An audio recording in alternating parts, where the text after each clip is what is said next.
welcome to Reading Aloud, the programme full of inspirational ideas on books for the classroom and a lot more besides. Now, when we called this programme Reading Aloud, we knew we had come up with a clever title. And we had that immediately confirmed when the Children's Laureate, Jacqueline Wilson, launched a campaign to reinstate reading aloud at home and at school. Later, we're going to see how she's getting on. Also in this week's show, Radio Days. Pupils relive wartime Britain as they read Goodnight, Mr. Tom. Is a poetry renaissance underway? I want to hear poetry that's a reflection of the mirrored minds of its creator. We hear from our own slam poet. And what do Jacqueline Wilson's fingers have in common with a bag of sugar? But first, a book that sparked off some really creative work in the classroom. It's Goodnight, Mr. Tom by Michel Magorian. It was famously dramatised for TV with John Thor playing the kind but gruff old man. Mr. Tom takes Willie in, an abused boy evacuated to the English countryside during the Second World War. After being beaten, Willie fears all adults, even warm-hearted Tom, as he rakes the fire. He knew that Tom was speaking to him, but he couldn't take his eyes off the poker. It sent hot coke tumbling in all directions. He saw Tom's brown, wrinkled hand lifted out of the fire. The tip was red, almost white in places. He was certain that he was going to be branded with it. And then the floor came towards him, and it all went dark. Welcome to all you listeners out there. You are listening to We're World Radio, where in the next hour you will hear the latest tune. The pupils at Windcliffe Primary School have brought Willie's story to life, evoking the period with a wartime radio show. Today we have two guests in the studio who will be revealing to us how war has affected them. It links very, very well with our history topic, Britain since 1930s, so allowing them to explore the issues of evacuation and the different experiences. And even now I remember how fast my heart was beating. I was petrified. Thank you, Tom. Thank you, Willie. Your story will certainly restore faith in all our listeners. Tom didn't make any comment. He gazed at Sammy, who was slumped miserably over his feet. Willie looked up and noticed that Tom was holding a letter. "What's the matter?" "It's from your mother," he said, indicating the paper. Satnam uses the letter to introduce an activity called Conscience Alley. Well, it's a form of drama, and the alleyway actually acted as two sides of the fence, representing the dilemma and the conflicting thoughts Willie is faced by, so it's a crucial point in the story. I'm confused, my mind's running wild. Should I stay with Tom, the man who has given me many happy memories and showed me life can be good? But on the other hand, there is my mother, and she always will be my mother. After everything your mum has done for you, she's asking you for one thing, to come back. So one side would actually give him the reasons for why he should go home, and the other side of the fence, the reasons why he should stay with Tom. Tom has given me exactly what I need, like a true love between a son and a father. So it was really asking the pupils to consider the advantages and disadvantages of Willie going back home. Maybe she's changed, or maybe she'll hit me with a belt and will give me colourful bruises. What if she hasn't changed? Now tell me, did you use different methods of communication for the children to use themselves? To the lead-up of the Conscience Alley, we used talk partners, which I thought allowed children to rehearse their ideas and with their partners think of both sides of the dilemma and then formulate their own opinion before deciding which side of the alleyway they were on. I think Willie's feeling confused. Yeah, he must be very sad. Children were inspired by the book, I think, because it related so much within the history that they were studying, that aided their understanding, but also it allowed for many opportunities for them to empathise, and that really got them involved within the story and the events.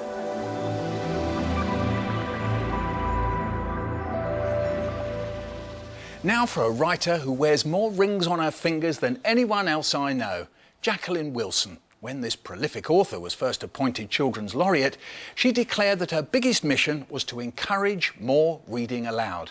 Well, we went along to the Young Readers Festival in Birmingham to see how she's getting on. It's easy to spot a Jacqueline Wilson event. just look for the army of adoring fans. I like the way she relates her stories to actual children. I think they're funny and I like them. They're not too far away from reality. She's living proof that reading can be cool and not boring. A message she's been determined to hammer home ever since becoming Children's Laureate. The joy of being the laureate is that you can play to your strengths and do whatever you feel will be best to promote the whole world of children's literature.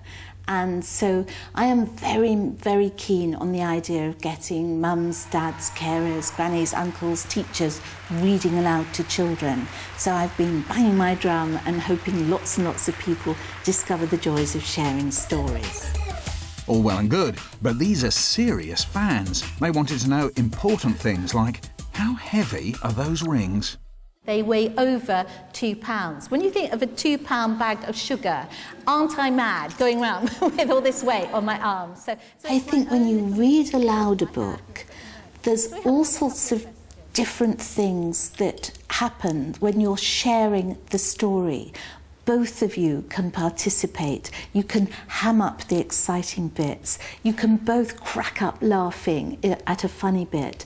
And it's just a wonderful way of enjoying a story together. Jacqueline wrote her first novel when she was 9. Her readers, many budding authors themselves, wanted to know the secret of her success. There's no kind of magic way or knowing people or doing the right thing. It's pure luck. You children only are young for such a short space of time, and I think reading aloud to them, carrying on up until they're about 11 and then can slope off and do whatever they want themselves, I think that's the best thing you can do for your child. Well, of course, I'm absolutely with Jacqueline Wilson on that, but then me and her, we have this strange, weird idea. It's called reading for fun. Now, how does that work? Well, each and every one of us try to work out ways in which we can make reading in school, in classrooms, fun. But it also means banning anything that makes reading boring. Anything at all. You could start by reading to the children at a time when they know that you can't ask them any questions, like at the very end of the day or during wet play. You could copy out any poem that you liked onto a great big piece of paper and then pin it up on the wall and leave it there for a week and just see what happens. And then a week later, take it off and put up another one. Run a make-your-own picture book competition. Get a local artist in to help. The parents and teachers get together and run a school bookshop. And then, why not put on a show together based on one of the books for all the children to enjoy? Well, what's all this for? Well, I think we have a mission. That's to make children into readers. But that shouldn't just be about making children into people who can read. We should be making children into people who want to read. I'm going to do my level best to carry on for the next year whilst I'm the laureate, and people actually have to listen to me, trying to show that reading aloud is a wonderful thing. The amazingly popular Jacqueline Wilson.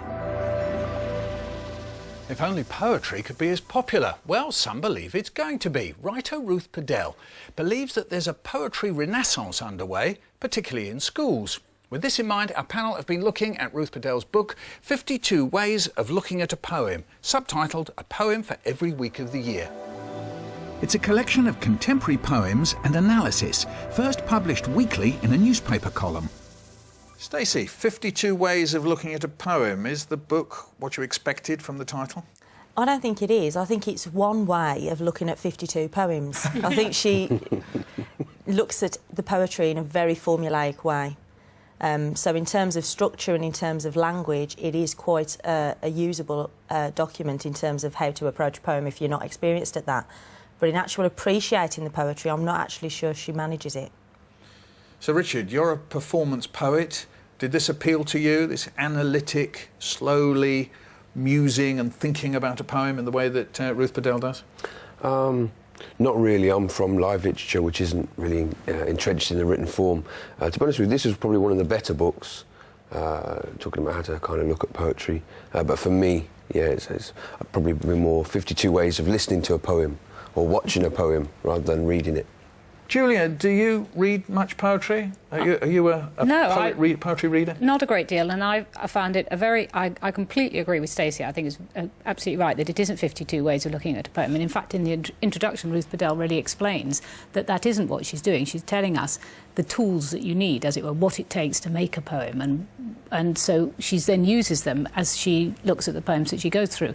But I loved being taken by the hand and taken through those poems. Any poems in particular that grabbed you? Well, I think that there are a lot of poems within the book that are worthy of being read or being listened to, but I think because I was reading it as a complete text alongside her analysis, it sort of lost something for me because I lost my initial response almost, because I was reading her analysis alongside it. I think part of the problem was the idea was that you did one a week in a Sunday paper, and I think probably if you'd come across it if you'd come across it every Sunday, you would have thought, oh, good, I'm just going to think about that poem. But you don't want to read through it. It's the kind of book it's nice to have by the bed and pick up a poem and look at, but you don't really want to go through one poem after another.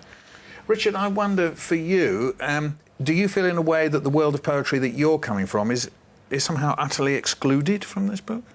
I think so. I think there's various different ways of digesting poetry. Watching poetry on a DVD, listening to poetry through a CD, reading mobile phone text poems, as well as books. I think this is a very academic book. It seems to be aimed at teachers to stimulate ideas around poetry and how to look at poetry differently, so on and so forth. Do you think this is a book that you, as a teacher working with secondary school students right up to what we used to call the sixth form, useful book in that respect? I think it would be useful for A-level students. A-level students who are struggling to access poetry or struggling to come up with the technical ability in terms of analysing.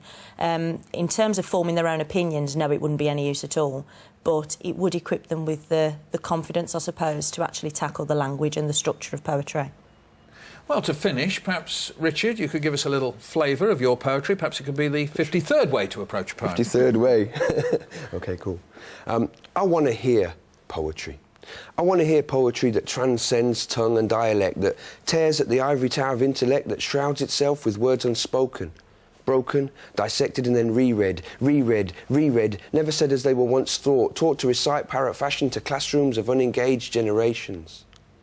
I want to hear poetry that's a reflection of the mirrored minds of its creator, poetry that will relate you to the words fluttering ear-bound, ground up in the esophagus, digested through the diaphragm. I want to hear poetry that can slam doors shut and open galleries of new ones. Poetry before breakfast. Poetry with no shoes on. That's the sort of poetry I want to hear.